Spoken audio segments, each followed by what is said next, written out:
मित्रांनो, न्यू मधुर मराठी या चॅनलमध्ये आपलं स्वागत आहे. मित्रांनो, घरोघरी मातीच्या चुली या मालिकेच्या आजच्या एपिसोडमध्ये जानकी खूप रडत असते. रागा करतच ती म्हणते की प्लीज थांबवा हे सगळं.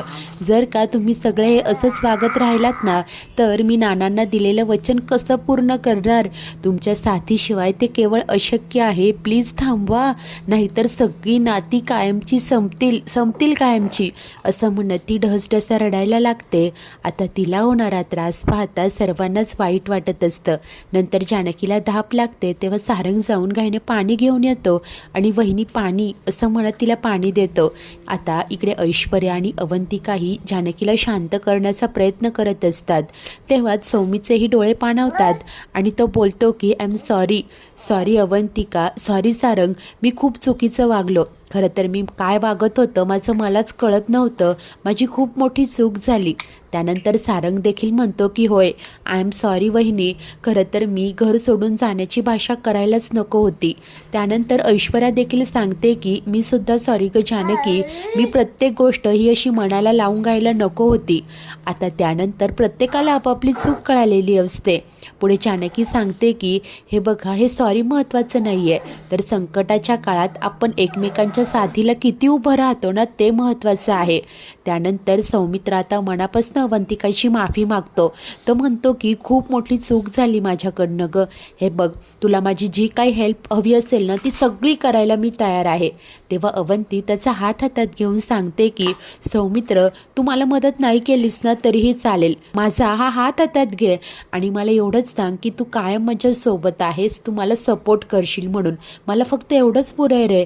तेव्हा सौमीही म्हणतो की हो ग, बघ ना, मला एवढी छोटी गोष्ट कळाली नाही. बरं, हे सगळं जाऊ देत, मला सांग केसचा काय स्टेटस आहे? तेव्हा अवंतिका सांगते की आत्ताच ऋषिकेश दादाचा बँगलोरवरनं मेसेज आला होता आणि त्यानंतर कशा प्रकारे या राहुलचा हाच धंदा आहे. तो मुलींना प्रेमात पाडतो आणि त्यांचे पैसे लुबाडतो. अशाच 2 मुलींना त्याने फसवलंय आणि त्यातली एक मुलगी मदतीसाठी तयार आहे. हे सर्व काही ती सांगते. तेव्हा सौमित्र खुश होऊन म्हणतो की व्हेरी गुड, ही खूप मोठी लीड आहे. तू उद्याच त्या मुलीला भेट, उद्याच तिला साक्षीदाराच्या कठड्यात उभं कर, सकाळीच नोटीस पाठव. तेव्हा अवंतीही सांगते की होय, आता त्या राहुलला इतकं सहज सोडायचं नाही. तेव्हा सौमित्र बोलतो की हे सगळं ठीक आहे, परंतु हे जरी झालं तरी शरुताईने मर्डर केला नाही हे आपण कसं सिद्ध करणार? आणि तितक्यात आता धावतच ओवीला येताना तो पाहतो. ओवी आल्याने सर्वच जण गप्प होतात. आता ओवी, गुलाबजाम काका, असं म्हणत इकडे सारंगला येऊन बिलकते.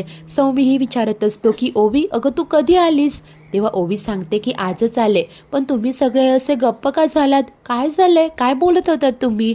आता सर्वांना तिला काय उत्तर द्यावं कळेनासं होतं.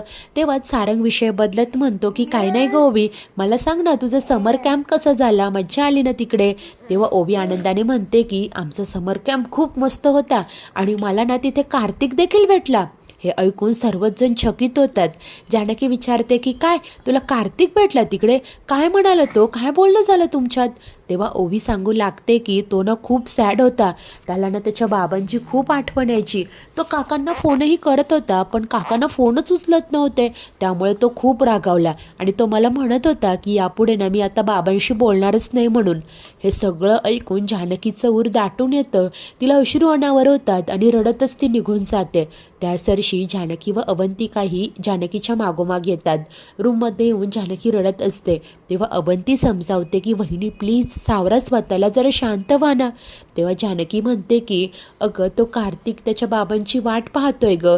त्याला काय माहिती की त्याच्या बाबांनी फोन का नाही उचलला? जेव्हा त्याला कळेल की त्याचे बाबा या जगातच नाहीये, तेव्हा आपण कसं सावरणार आहोत त्याला? वर अवंतिका तिला समजावते की वहिनी पुरे, नका ना इतका त्रास करून घेऊ. आता जे काही घडेल त्याला आपल्यालाच सामोरं जावं लागेल. तेव्हाच ऐश्वर्या म्हणते की होय, परंतु हे सगळं करताना त्या शर्वरीने एकदा तरी त्या कार्तिकचा विचार करायला हवा होता. ती हे असं उलट्या काळजाची वागू शकते ना, म्हणूनच देवाने तिला स्वतःचं मूल दिलं नाहीये, असं ती थेट बोलते. तेव्हा जानकी रागानेच ऐश्वर्या असं म्हणत तिला गप्प करते. त्याच वेळेस इकडे खाली आता सारंग ओवीला समजावत म्हणतो की हे सगळं जाऊ देत ना, मला सांग ना तू काय काय मज्जा केली? तेव्हा ओवी म्हणते की हे सगळं सांगेनच मी, पण मला आधी सांग की आईला काय झालंय? तेव्हा सौमित्र तिला विचारतो की अगं काही नाही, पुढे मला सांग ना, तू कार्तिक अजून काय म्हणायचा? तेव्हा ओवी बोलते की त्याला ना आत्यांची आणि काकांची खूप आठवण यायची. तेव्हा सौमी विचारतो की जेव्हा आठवण यायची तेव्हा तो काय म्हणायचा? आता ओवी सर्व काही कार्तिकने जे सांगितलंय ते इकडे सौमी आणि सारंगला सांगत असते आणि दोघेही चकित होऊन ऐकत असतात. तर त्याच वेळेस इकडे जानकी ऐश्वर्यावर ओरडते, बस कर हे सगळं. अगं तू तर हे असं बोलते जणू काही शरुताईंनीच मर्डर केलाय, हे डिक्लेअर करूनच तू बोलते. तेव्हा आता ऐश्वर्या ही म्हणते की काय चुकीचं बोलते मी? त्या शर्वरीने स्वतःच्या सोयीप्रमाणे त्या कार्तिकला दत्तक घेतलं आणि नंतर वाऱ्यावर सोडून दिलं. हे सगळं करताना तिने कार्तिकचा एकदा तरी विचार करायला हवा होता ना. माझं क्रिमिनल माइंड हेच सांगतंय की. तेव्हा जानकी रागाने म्हणते की बस कर, सारखं आपलं क्रिमिनल माइंड, बस कर तुझ्या या क्रिमिनल माइंडचं कौतुक. एकेकाळी याच क्रिमिनल माइंडमुळे तू जेलमध्ये गेली होतीस ते विसरू नको. उगीच नको त्या वेळेला नको त्या गोष्टी बरळत बसायच्या. आता हे सगळं बंद कर. लक्षात ठेव, आता ओवी घरी आली आहे, आता तिलाही 4 गोष्टी कळतात. हे सगळं जे सुरू आहे ते चुकीच्या पद्धतीने तिच्यापर्यंत पोहोचायला नको. तेव्हा अवंतिका सांगते की वहिनी, तुम्ही तिला कमीत कमी त्रास होईल अशा भाषेत समजवा.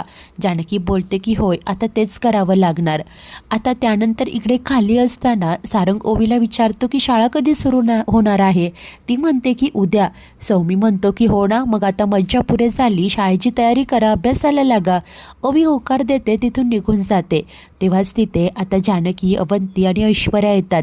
आता जानकी जेवायला ताटं करणार असते तेव्हा सौमित्र म्हणतो की आत्ताच ओवीकडनं माहिती मिळाली आहे. कार्तिक तिला सांगत होता की राहुल आणि विक्रांत दाजींवर त्या सारखी भांडणं व्हायची. दाजींनी त्याला धमकीही दिली होती आणि तेव्हाच त्याने देखील विक्रांत दाजींना जीवे मारण्याची धमकी दिली होती. कार्तिकने सगळ्या गोष्टी बारकाईने लक्षात ठेवल्या. तेव्हा अवंतिका विचार करत म्हणते की व्हेरी गुड, कोर्टात हे स्टेटमेंट खूप उपयोगी होऊ शकतं. तेव्हाच जानकीने ठरवलेलं असतं की ऋषीला सांगायचं जी मुलगी राहुल विरोधात साक्ष देणार आहे तिला येताना घेऊनच यायचं.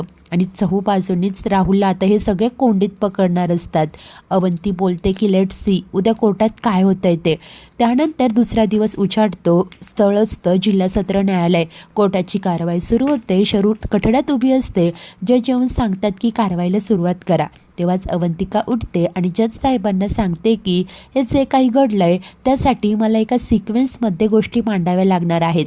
प्लीज मला त्या मांडण्याची परवानगी द्या. जज देखील परवानगी देतात. त्यानंतर अवंतिका बोलते की माझ्या आजच्या पहिल्या साक्षीदार सुनैना यांना इथे कठड्यात बोलावण्याची मी परवानगी मागते. जज परवानगी देतात आणि घोषणा होते की सुनैना कीर्तिकर हाजीर हो. आता ही मुलगी बेंगलोरवरून साक्ष देण्यासाठी आलेली असते. ती कठड्यात येऊन उभी राहते. तेव्हा अवंती प्रश्न करते की तुम्ही राहुल यांना ओळखता का? ही मुलगी होकार देते. तेव्हाच ॲडव्होकेट देसाई ऑब्जेक्शन घेत म्हणतात की ही केस शर्वरी विरुद्ध सुरू आहे, त्यामुळे या राहुलला ओळखतात की नाही याच्याशी काय संबंध? अवंतिका सांगते की संबंध आहे. हे बघा, राहुलने यांना फसवलंय. असंच त्यांनी पैशासाठी अनेक मुलींना फसवलं असण्याची दाट शक्यता आहे आणि हाच पॅटर्न त्यांनी माझ्या अशील शर्वरी यांच्यासोबत देखील वापरलाय. तो मुलींना फसवतो, वापर झाल्यानंतर त्यांच्याशी सगळे संबंध तोडून टाकतो, लुबाडून घेतो आणि आता हेच त्याला शर्वरी यांच्यासोबत करायचं होतं. परंतु इतक्यात विक्रांत यांना शर्वरी व राहुलच्या संबंधांबद्दल कळाले आणि नंतर याच गोष्टीमुळे राहुल व विक्रांत यांच्यामध्ये खूप जोराचं भांडण झालं. ते भांडण, ते वाद इतक्या टोकाला गेले की राहुल यानेच विक्रांतचा खून केला. ॲडव्होकेट देसाई ऑब्जेक्शन घेत उभ्या राहतात आणि बोलतात की हे अफेअर आणि खून याचा काय संबंध? तेव्हाच जज मात्र ॲडव्होकेट देसाईंना फटकारतात. सांगतात की तुम्हाला तुमची बाजू मांडण्याची संधी मिळेल. आता ॲडव्होकेट अवंतिका यांना त्यांची बाजू मांडू द्या. परंतु अवंतिका सांगते की ॲडव्होकेट देसाई यांना जर का प्रश्न विचारण्याची खूपच घाई झाली असेल ना तर आधी त्यांना प्रश्न विचारू द्या. आणि त्यामुळे आता ॲडव्होकेट देसाई उठतात. अवंती बाजूला उभी राहते. या देसाई मॅडम इकडे या साक्षीदार सुनैनाकडे येतात आणि तिला म्हणतात की तुम्ही आत्ता जे स्टेटमेंट दिलं ते खरं आहे का? हे बघा, नीट विचार करून उत्तर द्या, कारण या संबंधीचे सगळे प्रश्न पुढे तुम्हाला विचारले जातील. अगदी तुमचं व राहुलचं नातं कुठपर्यंत गेलं होतं असतं त्यापासून ते त्याने तुम्हाला कसं लुबाडलं या सगळ्या प्रश्नांची नीट खरी खरी उत्तरं द्यावी लागतील. त्यामुळे आत्ता जे विचारलंय ते नीट सांगा. तुम्ही राहुलला ओळखता का? त्याच्याशी संबंध होते का? आता हे ऐकताच ही सुनैना मात्र बिथरते आणि घाबरून स्वतःची साक्ष बदलत सांगते की नाही, मी राहुल नावाच्या कुठल्याच व्यक्तीला ओळखत नाही. हे ऐकताच इकडे जानकी, ऐश्वर्या, सौमित्र आणि ही शरू सर्वांच्याच पायाखालची जमीन सरकलेली असते. या सुनैनाच्या खोट्या वक्तव्यामुळे पुन्हा एकदा नवीन वळण आलेलं असतं. त्यानंतर आता चिडलेली अवंतिका म्हणते की काय बोलताय तुम्ही? तेव्हा सुनैना कोर्टात खोटं सांगते की यांनी मला खोटी साक्ष देण्यासाठी पैसे दिले होते. मी घाबरले आणि म्हणून मगाशी असं बोलले, परंतु मी आत्ता खरं बोलते. तेव्हा चिडूनच अवंतिका सांगत असते की अहो भर कोर्टात धडधडीत खोटं बोलताना लाज नाही का वाटत? काय बोलताय तुम्ही हे? तेव्हाच ॲडव्होकेट देसाई सांगतात की मिलॉर्ड, ॲडव्होकेट रणदीपे या साक्षीदाराला प्रेशराईज करण्याचा प्रयत्न करताय, प्लीज स्टॉप हर. जज अवंतिकाला शांत राहायला सांगतात, परंतु ती पोटतिडकीने म्हणत असते की या साफ खोटं बोलताय. तेव्हा जज म्हणतात की हे बघा, तुम्ही जर का पुन्हा आर्ग्युमेंट केली तर मला तुमच्यावर कारवाई करावी लागेल. अवंती गप्प होते, कोर्टाची माफी मागते आणि आता ती बाजूला उभी राहते. जानकीला टेन्शन आलेलं असतं. तेव्हाच ॲडव्होकेट देसाई म्हणतात की आत्ताच तुम्ही पाहिलं कशा प्रकारे ॲडव्होकेट रणदिवे या राहुल नावाच्या व्यक्तीला या सगळ्यात अडकवण्याचा प्रयत्न करताय आणि शर्वरी यांना बाजूला लोटताय. सत्य समोर आलेलं आहे, मला आणखी काही बोलण्याची गरजच पडत नाहीये.